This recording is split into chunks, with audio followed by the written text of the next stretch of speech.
The farm programs that we have today have been born out of and grown out of.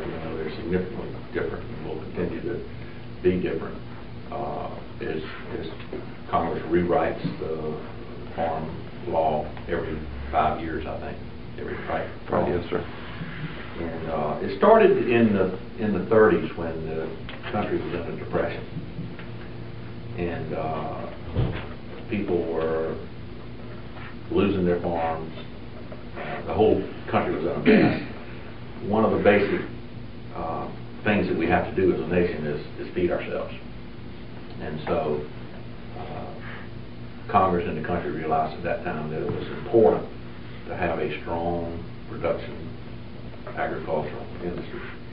And they put in place some tools to do that. Keep people on the farm, to keep the land from being eroded, wasted. And I want to speak to that a little bit in a more personal way, if I can. And then to keep, obviously there's always, in an era like you had in the 90s, there's a rush to take land and put it to a higher use, such as homes. Everybody wants to go to Florida, and take it out of agricultural production. So the objective of this is to continue to have a strong agricultural production industry, which, by the way, delivers to your readers the least expensive, safest food supply in the world. Let me say that again. Your readers have access to the least expensive, safest food supply in the world. And we do it because we are one of the largest agricultural, the largest agricultural producing country in the world, and we do that well. On the other hand, if you look to the energy side,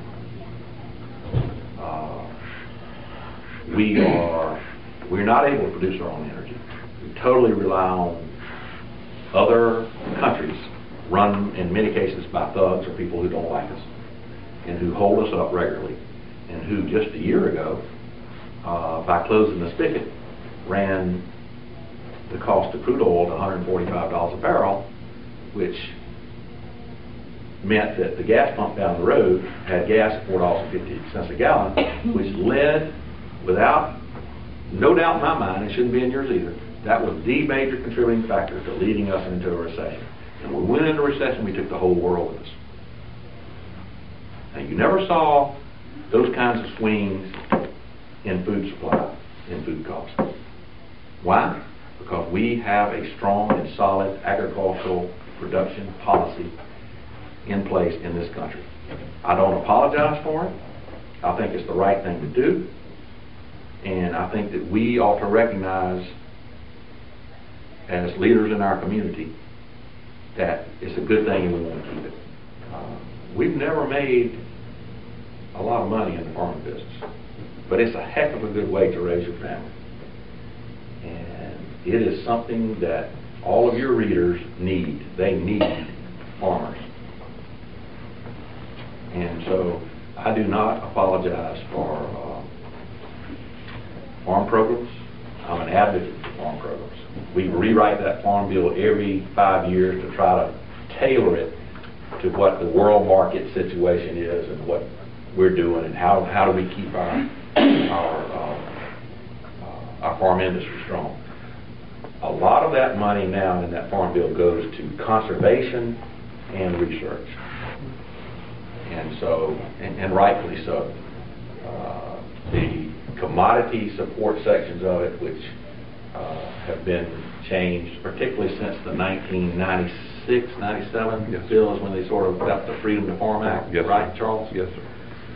So, and the other point that I would make is, I've spent the only thing I have,